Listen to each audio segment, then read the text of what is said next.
Nel, ano-ano ang mga dadaluhang pagpupulong ni PBBM sa Germany at Czech Republic?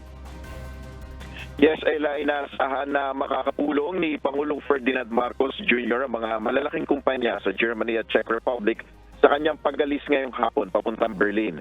Ang pagbisita ni Pangulong Marcos sa Berlin ay bilang pagtugon sa naging imbitasyon ni German Chancellor Olaf Scholz at Czech Republic naman ni President Petr Pavel. Ayon sa Department of Foreign Affairs, nais ng Pilipinas na palakasin ang relasyon nito sa dalawang bansa kung saan may 36,000 na mga Pilipino sa Germany at 7,000 naman sa Czech Republic. Sa kanyang state visit sa Prague, ilang kasunduan ang inaasahang malalagdaan, kabilang na dito ang isang labor agreement para sa kapakanan ng mga Pilipino manggagawa. Bandang 2:00 ng hapon ang alis ng Pangulo kasama ang delegasyon at inaasahan natin na magbibigay siya ng kanyang pre-departure speech. Yan muna ang ating update. Balik sa iyo, Ella.